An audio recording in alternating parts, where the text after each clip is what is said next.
talk today. Depending on who you ask, PP484's type hints are either the next big thing in Python or the harbinger of doom for your entire community. Which is it going to be? Well, Christopher Neugebauer is going to talk about this morning, this afternoon actually, so over to you. All right. This is a surprisingly full room at a Python conference for talking about type hinting. I can only assume that that either you're all very, very boring people, because as we know, types are fundamentally boring and unnecessary, or you all completely hate Python and everything it stands for. I'm not entirely sure which it is. Why do you hate Python? Them's fighting words. Okay, so yeah, my name is Christopher Neugebauer. I have cleverly hidden my Twitter handle on the slide there somewhere if you wish to heckle me online during the talk. I don't promise to respond. I kind of need to give a talk rather than replying to you, but I will gladly reply after the talk is finished. So yes, we're here to talk about type hinting in Python. And to start talking about type hinting in Python, we need to look at how Python has come to where it is. And Python, it has existed since 1991, and up until about 2008, Python used duck typing, where you can just supply any old object in the hope that it has the methods on it that you need, and if it works, that's fine. That's how Python works. People like duck typing in Python. Now, when they were planning Python version 3, they introduced this feature called function annotations. This is where you specify annotations to an argument using a thing after the colon in the argument list, and you can specify return annotations using that arrow that appears at the end of the function declaration. This was introduced in PEP 3107. It was released in Python 3.0. So it's been around for quite some time. Now, these function annotations did not actually need to be type annotations. If you wanted to, for example, auto-generate documentation, you could put strings at the end of them and use a tool that inspected your objects to spit out documentation. You could put strings as the return annotation if you wanted. Type annotations could be anything because there wasn't really any use for them. Now, after these type annotations were introduced in Python 3, nobody really did anything with this feature. Type checking was definitely in the rationale for that PEP. I've read it. It says type checking will be a thing that will happen at some point in the time. They didn't say how they were going to do it or what they were going to do with it. So for the next 6 years of developing Python, nobody did anything with type annotations. So this year, PEP 484 came about, which proposes using these annotations in Python to do type checking and providing a standardized way to do it. These annotations here show a function that takes a string and returns a string using type hints. So PEP 484's approach is to use annotation and a bunch of hint objects in a standard lib module called typing. It provides a type checker to provide actual type checking linting functionality, and all of the type hinting functionality in Python 3.5 has been implemented without changing the language as it currently exists.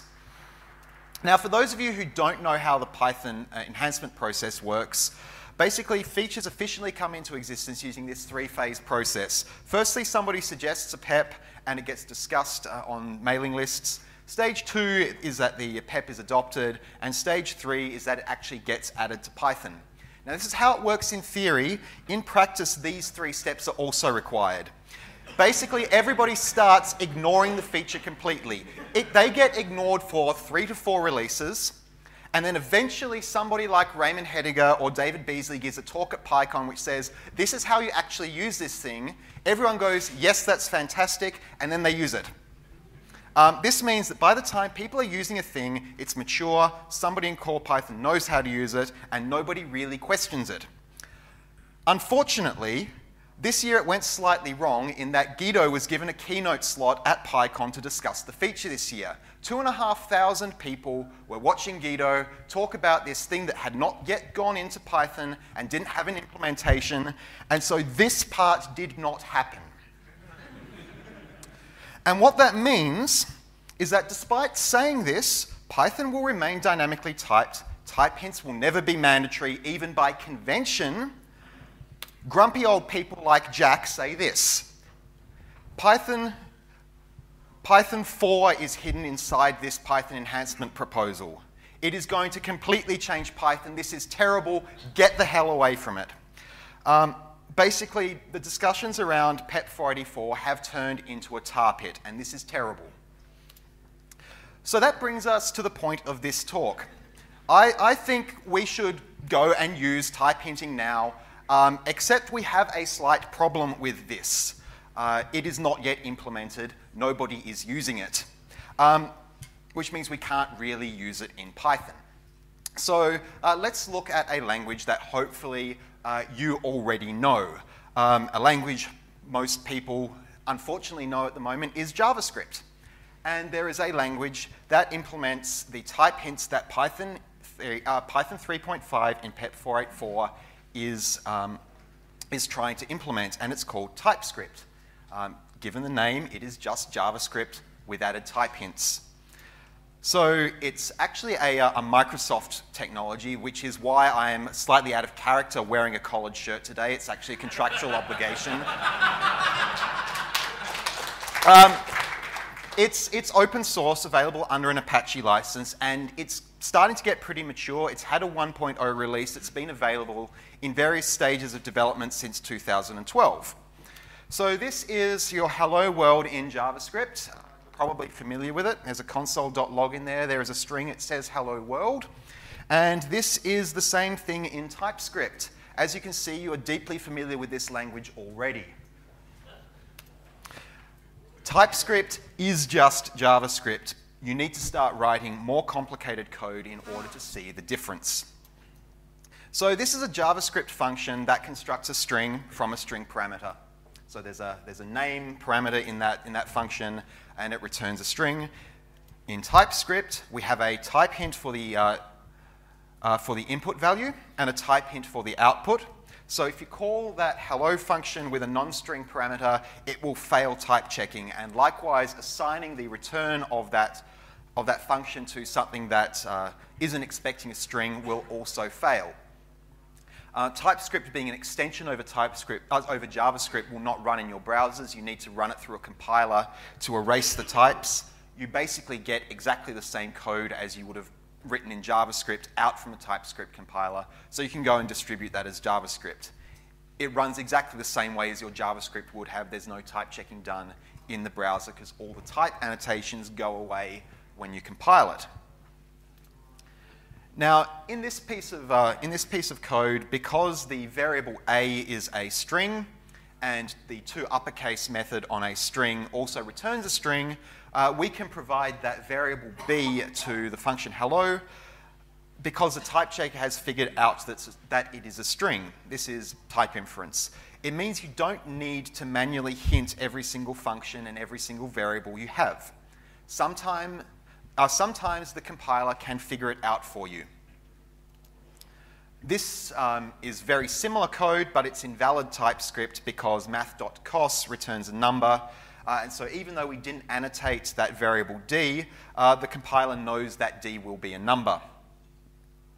And so what this means is that if you write code and it only interfaces with type-checked functions, then you get type checking on everything you write for free, even if you don't specify type annotations on your own variables, on your own functions.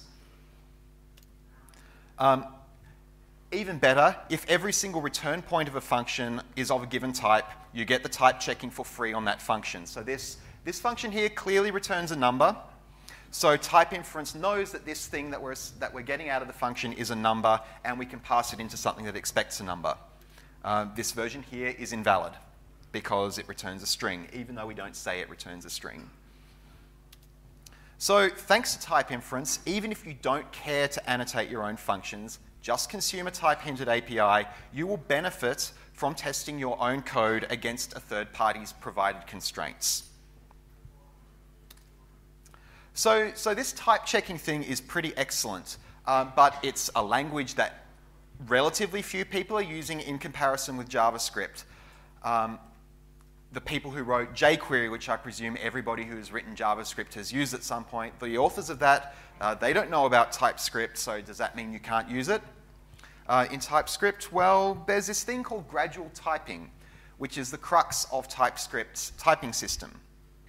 Gradual typing refers to type systems that do not require every function, do not require every variable in your program to participate in the type system.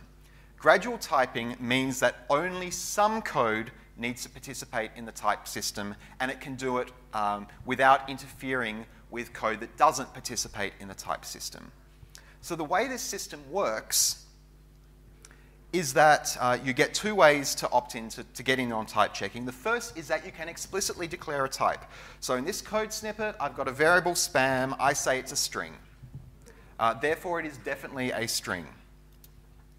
The other is to ignore writing type hints yourself and see if the TypeScript compiler can make a guess at it. Assigning a number to an unhinted variable means that the variable is inferred to be a number. So math.cos, it returns a number, therefore this variable here is known to be of type number. Now, JavaScript has type coercion behavior that you may sometimes want. So like that variable there is a string containing the number 42 in text. And you can pass that into a JavaScript function that expects a numeric value. Type coercion turns it back into a number for us. That is actually invalid TypeScript as it currently stands. So what you can do is declare a variable to be of type any.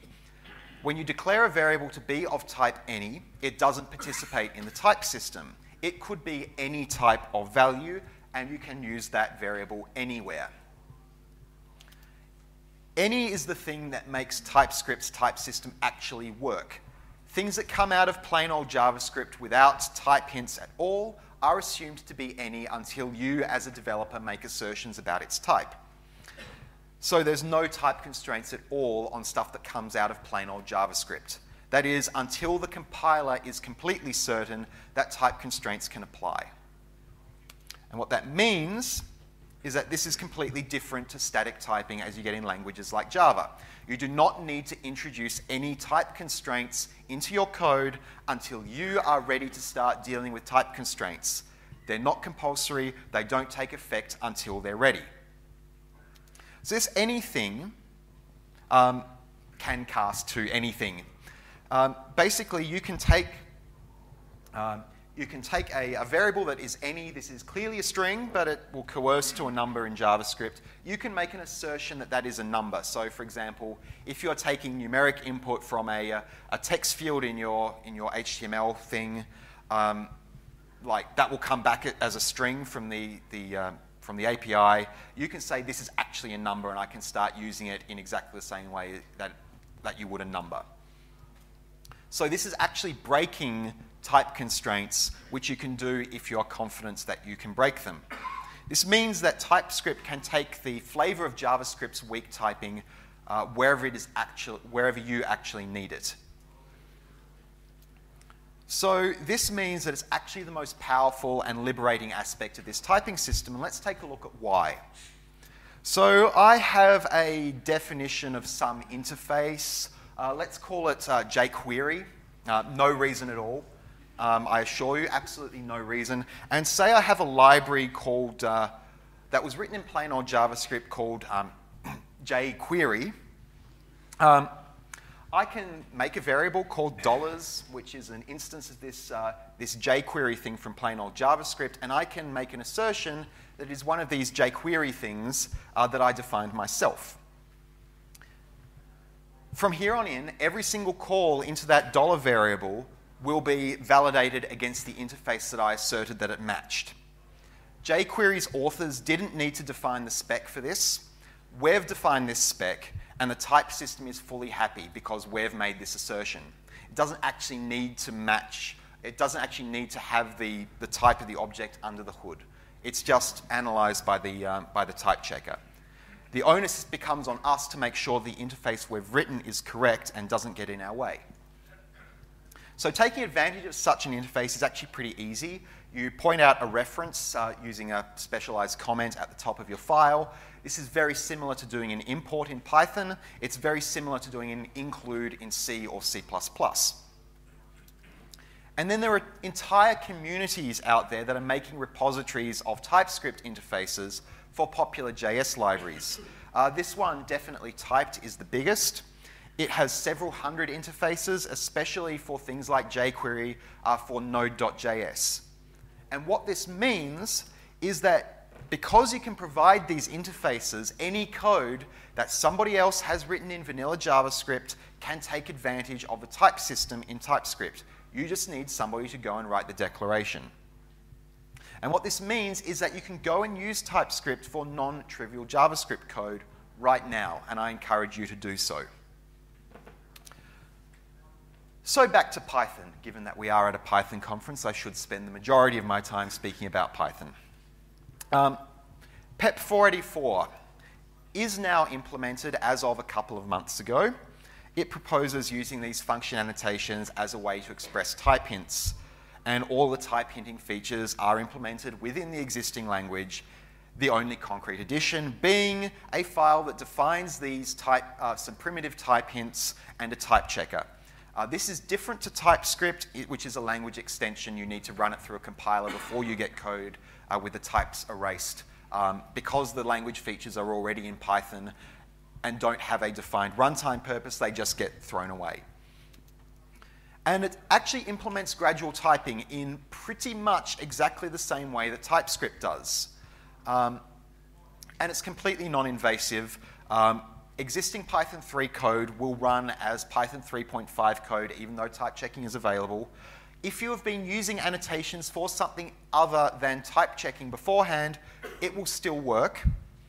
And code that, if you aren't using annotations, code will start to benefit from type annotations as interfaces start getting provided.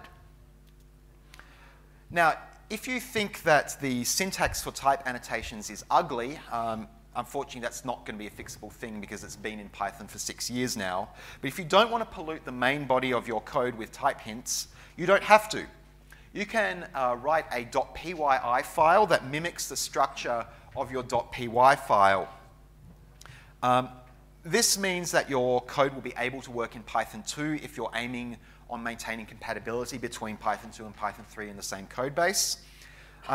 It also mimics sort of having a unit test structure. You have a separate file which defines a whole bunch of assertions on your code that is separate to the code itself. So it's not a huge impost over like what you were already doing with unit tests. The approach is basically the same as these TSD files from TypeScript or C headers, C++ headers. Now, once you run your code in Python, these type hints are completely ignored. So it's effectively type erasure even though you still have all this data available at runtime. There's no effect on how your code would actually run because doing runtime type checking would be a huge performance problem. It's not something you would want to do in prod. That said, actually instrumenting your code to validate type constraints at runtime can be a useful thing in development, especially under tests. It can find bugs that you might not have known you otherwise had. And so I would not be surprised if a runtime type checker did eventually show up in Python, but it will never be compulsory because that would be stupid. So why do you, as a Python developer, care about type hints? You've been writing Python.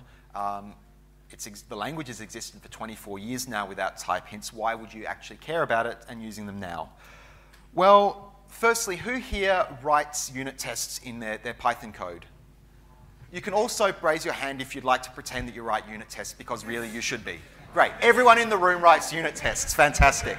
Okay, who here writes unit tests that completely, comprehensively checks that their functions behave correctly when passing invalid types into their functions? 4 people. Your test coverage is insufficient because you're not checking that your code will run how it would in Python.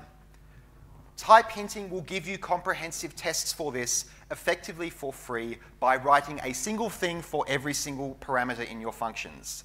You will get better test coverage for fewer tests. If you use pylint, for example, you can run your code well, you already have a linting phase. You can run your code against a type checker and get type checking against all of the libraries that you run your code against to make sure you are running your stuff against other people's APIs correctly. If you document your return types, your argument types in doc strings, those aren't verifiable, but using type hints will be able to generate accurate documentation that you can test. It's like doctests for types, but it's formal. If your documentation is wrong, your type checking tests will completely fail. And perhaps most importantly, Guido said in his keynote that if you're using an IDE, only 50 to 60% of statements in Python can have their types correctly inferred. That's terrible. It means that 40 to 50% of things will give you an incorrect return type response. So IDE use in Python is terrible, but type hints will get that up to like 70 or 80% of correctly inferable return types. That would be a huge improvement for people learning Python or people who are coming from like Java and expecting their IDEs to work correctly. So I finished this talk with a quick discussion of duck typing. Being able to rely on individual parts of an interface rather than expecting an interface to completely match, it's a huge part of why Python is so easy to use. It means you can write code that feels completely natural to use, but is very, very difficult to specify formally using a type system. I assume that most of you have used requests before. Requests relies heavily on duck typing to provide flexibility in its interface. And the core developers of requests are of the view that they'll never be able to provide good type hints for requests that make sense. So the files parameter in requests lets you specify file names or content blobs or actual file-like handles to be uploaded when you submit a request, as well as HTTP headers. It may let you provide a single item. It may let you provide a sequence of named items. It may let you provide those items as a dictionary with file names and handles in them. It gives you all of the options so you can construct data to upload and fit your own use case as you please. This here is the shortest possible annotation using PEP 484 syntax to provide the files parameter in requests. You would never get something that behaves like the files parameter in requests in something like Java, where type hinting is compulsory. This thing here, it gives absolutely no clarity. You could write a bit of prose, put it in the documentation, and say, this is how this works, and people would understand it better than reading that. So how do you deal with type assertions like this? How would the developers of requests provide type assertions like that? Well, you just don't. The type system is not compulsory. And requests doesn't need to be fully type hinted in order for you to take advantage of requests. The documentation of it is fantastic. It tells you how to use the files parameter. And the behavior of requests is opaque enough in this case that the type hints would never actually be useful. Saying that files will take an any and then actually describing what it expects would make far more sense. So whilst requests itself makes no guarantees about what comes out of requests, we know that the behavior of what we'll be calling. Gradual typing means we can make those type assertions about libraries with weaker type guarantees and make stronger guarantees ourselves. So for example, in this one, we have response.json. We know it returns a JSON object, but we know that the API that we're calling is going to return a dictionary. So we can say, this returns a dictionary. And that's a safe and sensible thing to say. We know that these type assertions apply, and then we can provide constraints to the rest of our code by wrapping the call to requests, which is weakly typed, into our own assertions. So type hints aren't about making things super specific and verifiable like Java, like Haskell. That's not how Python works, and doing that will make coding completely different to Python. But you can use type hints to improve your code, improve the verifiability of your code where it makes sense. It's opt-in, and you can opt into it gradually. Add them where they make sense. It's not the end of the world. You don't have to do it if you don't want to, and there are benefits. So to get an idea of how this works in code that you might be used to writing yourself, try out TypeScript language. It's great. And that is the end. I think we have like 5 minutes for questions. If you'd like to come up here onto the microphone. Somebody get in the queue before Russell. Hurry, hurry, hurry. Can we have someone other than... Just looking at the requests example you've given there, you can formally specify it. It can be done. Yes. Couldn't you just call that incredibly ungainly and unhelpful definition a content-like object or whatever handle is useful for it, and then just throw that all the way through your code? And because that's effectively what you're documenting, is that it's not any object. It's an object that has one of a very small number of specified properties. Well, that one has a surprisingly large number of specified properties. Okay, sure. And making sure that it's comprehensive and up to date as they change the behavior, whilst not breaking every other use case for it, would be quite difficult. But wouldn't that kind of be the point, though? Is that they go and say, okay, well, we want content-like objects to now be able to handle iterables of open files, and then all of their code will fail linting where it doesn't match that. They could do it if they wanted to do it, sure. That appears to be not a priority for them. For them, yeah, it's their code. It's also a massively complicated thing, and it's likely to be full of bugs. They might, they like duck typing, and you can wrap assertions as you need to yourself, so why not do that? Sure, okay. So the point is that you don't have to adopt the approach that they've adopted. If you want to add type hints, you can provide your own assertions. They don't need to. That's the point. Thank you for your talk. I'd just like to comment and a question, I guess, about providing an API for others to consume and putting type hints in your API. Right. I would consider that to be a little bit harmful because you don't know what is going to be passed into your API, and duck typing in this instance seems to be quite useful. I understand that pylinting is, linting in general is going to help you reduce any errors, but if it just introduces noise, isn't that harmful to the linting process? Okay, so my understanding of how the type checker is going to work is that if your code matches an interface that is expected, so you could define an interface for your library and then type check against that, and if the interface is matched, it will go through the type checker. Does that sound about right? It's got lots of holes. It has holes? Double under string, right? Okay. Can we get this on mic? Can we get this on mic? So the comment from Robert is that it has lots of holes.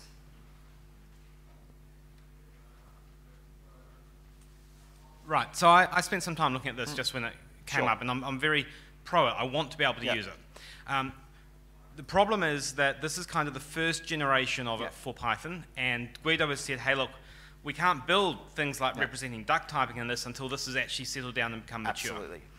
So the easiest example I can think of, and where it's going to fall down for, I've got an API and I expect to be really permissive about what people can call me, is that if you want to take a string, its definition of string is a singular one. There is only one string type. But in Python, I can pass in a whole bunch of things that look like strings, talk like strings, quack like strings, but aren't. Okay.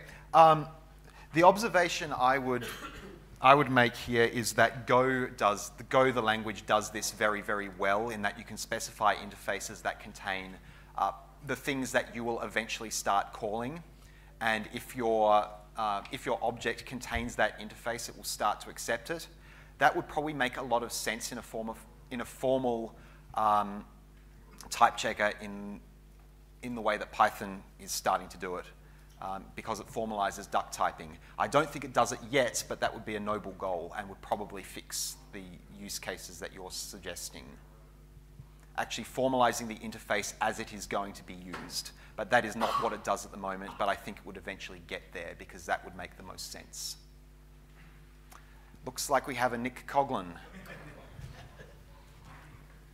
And we'll have to make this like the last question. I'm just doing this as a quick follow-up. This is one of the reasons why it's an external linter. because if you have code that doesn't currently type check, then you can just not run MyPy, and it will keep running fine. But it's a opt-in system for a reason. Cool. Andrew? This is super exciting, especially for the science community. Do you want to hazard a guess about how this might look for NumPy? Will we be able to specify dimensionality constraints as well as type constraints?